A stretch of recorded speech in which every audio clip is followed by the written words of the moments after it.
نہیں ہے لیکن چند جملے اس میں آپ سن لیں. رب کیا بھی فرماتے ہیں مثل آلی کسفینۃ نوح، میری اولاد کی مثال کشتی نوح کی طرح ہے. من رکبہا، جو اس میں سوار ہو گیا، یعنی جس نے آل رسول کا دامن پکڑ لیا تو نجا، کامیاب ہو گیا.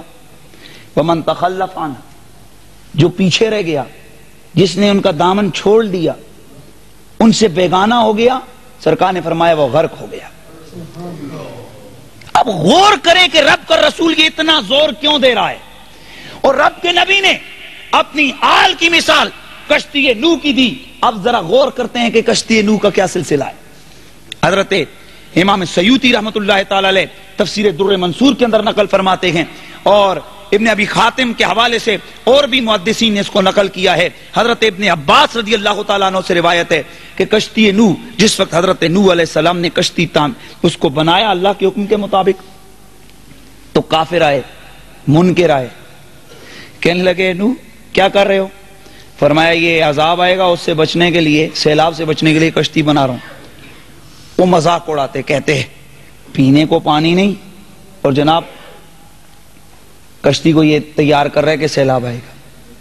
حضرت نوح فرماتے بس جب آئے گا تو دیکھ لو گے.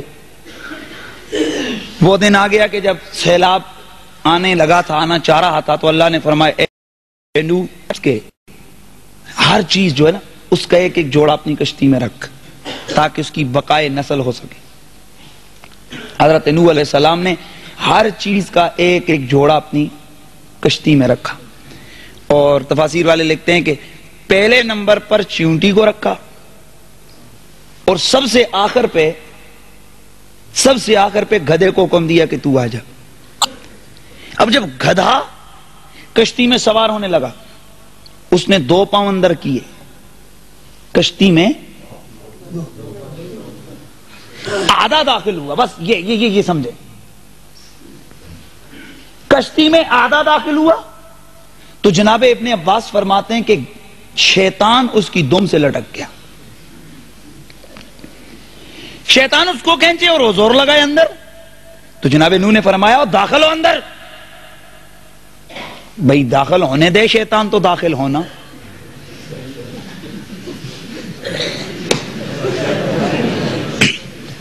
شیطان داخل نہیں ہونے دے رہا، زور لگا رہا ہے وہ. تو بھائی شیطان کیوں لٹک گیا جب آدھا کشتی میں تھا؟ جب آدھا کشتی میں تھا تو شیطان لٹکا، اور اگر آدھا نہ ہوتا پورا ہی آ جاتا تو کبھی رولا نہ پڑتا. نہیں سمجھے؟ آپ سمجھے نہیں ہیں، اگر سمجھ جائے تو پھر جملہ ہے. توجہ فرمائیے. شیطان آدھا کشتی میں، اپنا گدھا آدھا کشتی میں ہے، آدھا شیطان اس کی دم سے لٹک گیا. جناب نوح کو غصہ آیا، فرمایا اور شیطان داخل ہو. شیطان نے جب یہ سنا نا، اس کی دم چھوڑی، کشتی میں آ بیٹھا. جناب نوح علیہ السلام، پھر گدھا بھی آیا، آپ نے اس کو دیکھا تو فرمایا تو کدھر؟ کہنے لگا جی مجھے اللہ نے قیامت تک مہلت دی ہے، تو بس یہ تو ذریعہ بننا تھا، آپ نے خود ہی تو بلایا ہے مجھے اندر. جناب حضرت نوح علیہ السلام نے جب اس کی یہ بات سنی تو اس طرح تفاسیر میں آتا ہے، یا روایت میں نے آپ کے سامنے یہ 3-4 حوالوں سے، مختلف الفاظ سے جناب ابن عباس سے روایت ہے، حضرت نوح علیہ السلام خاموش رہ گئے. اب وہ کشتی جیسے ہی سیلاب آیا، بس یہیں سے چند چیزیں آپ کے ذہن میں تحت شعور، یہ جناب میں بلا شعور، یا جیسے جس حوالے سے آپ سمجھیں. جس وقت جناب حضرت نوح علیہ السلام کی کشتی طوفان آیا، پانی آ گیا، سیلاب آ گیا. حضرت نوح علیہ السلام کی کشتی، اس نے طوفان سے بچنے کے لیے اس نے سفر شروع کیا. حضرت نوح علیہ السلام نے اپنی بیوی کے بیٹے، یا بعض روایات نے آیا کہ اپنے بیٹے سے فرمایا کہ آجا تو بھی کشتی میں داخل ہو جا.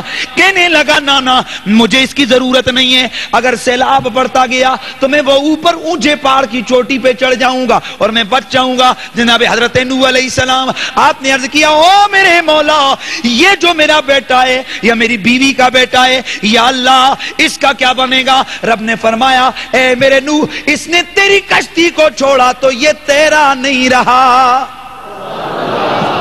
میں نے جملے بتلانے ہیں. اس نے تیری کشتی کو چھوڑ دیا تو تیرا نہیں رہا. بھئی میں آپ کا ذوق سمجھتا ہوں اور میں ذوق کی طرف آ رہا ہوں، لیکن یہ جملے مجھے سمجھانے ضروری.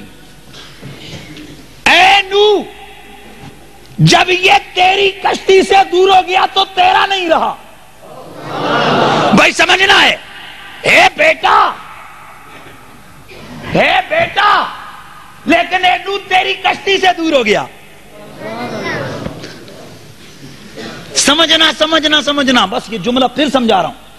اے بیٹا لیکن اے نوح تیری کشتی سے دور ہو گیا تو میں اعلان کرتا ہوں یہ تیرا نہیں ہے. بس سمجھنا ہے. آگے چلتے ہیں نا. جیسے میں آخری جملہ بولوں گا تو آپ کی طبیعت خوش ہو جائے گی کہ میں کیا کہنے کے لیے میں نے اتنے آپ کے 5 منٹ 7 منٹ ضائع کیے. حضرت نوح علیہ السلام جب کشتی چلی تو یہ دن تھا 10 رجب المرجب، اور ایک روایت میں آتا ہے یہ 13 رجب کا دن تھا جب کشتی چلی، اور 10 محرم کا دن آیا. تو دیکھیں 10 محرم کا دن آیا تو وہ کشتی جودی پہاڑ پہ جا کر ٹھہر گئی. اللہ کا حکم ہوا، سیلاب ختم ہو گیا. تو حضرت نوح علیہ السلام نے شکرانے کے نوافل ادا کیے. تو حضرت نوح کی کشتی 10 رجب یا 13 رجب کو چلی. اس کے سفر کا اختتام 10 محرم کو ہوا. تو اب میرے آقا فرماتے ہیں میری آل کی مثال کشتی نوح کی طرح ہے. جو اس میں بیٹھا بچ گیا اور جو پیچھے رہا تباہ ہو گیا. تو اب سمجھنے کے لیے جملہ سنو. ارے کشتی نوح کا کمال یہ ہے کہ نوح نہیں بلکہ نوح کی کشتی، اور کشتی کا سوار وہ بھی انسان نہیں، کوئی ایمان والا نہیں، بلکہ 4 ٹانگوں والا گدھا. جب اس گدھے کی ٹانگوں بلکہ اس کی دم سے شیطان لٹکے تو اس کی جان بچ جاتی ہے. ذہن جملہ سمجھا رہا ہوں. بھئی نوح کی کشتی کی سواری، کشتی میں سوار انسان نہیں بلکہ گدھا.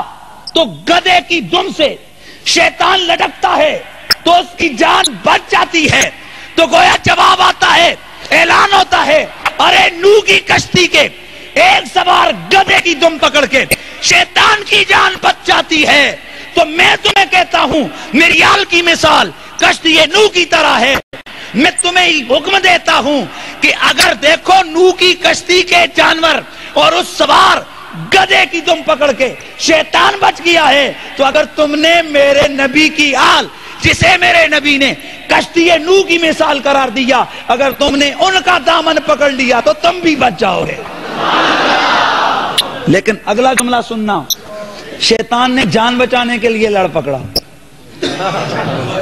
شیطان نے جان بچانے کے لیے بہت سارے آج پیسہ اور مال کمانے کے لیے آل کا دل پکڑے ہوئے ہیں، لیکن جان بچانے کے لیے نہیں، ایمان بچانے کے لیے تعلق جوڑنا ہوگا.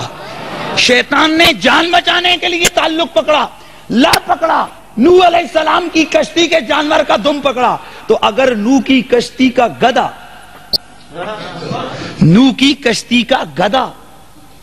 اس کا لڑ پکڑو تو شیطان جیسا بچ جاتا ہے، تو اگر محمد عربی کا بیٹا حسین ہو اس کا لڑ پکڑو تو تم کیوں نہیں بچ سکتے نا. اور اگلا جملہ فرمایا محبوب ہے کشتی میری، نوح کی کشتی، اور جو اس میں سے پیچھے رہ گیا کون؟ ان کا. فرمایا ہے بیٹا لیکن اس کے باوجود وہ تیرا نہیں. نہیں سمجھے واہ سمجھنا. بھائی شرط یہ ہے اس کا ہونے کی کہ یہ کشتی کو پکڑتا، کشتی میں آ جاتا تو تیرا تھا، اور کشتی سے پیچھے رہ گیا.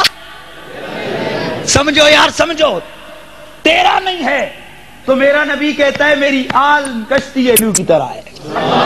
کیا مطلب یہ کہ اگر کوئی میرا ہونے کا بھی دعویٰ کرے تو اگر آل سے اس کا تعلق نہیں تو اس نص کے مطابق وہ میرا نہیں ہے. تو نبی کا ہونے کے لیے شرط ہے کہ کشتی کی سواری ہو. تو محمد عربی کا ہونے کے لیے یہ شرط ہے کہ ان کی آل سے پیار اور تعلق ہو. اس لیے کہا کہ آلے نبی کا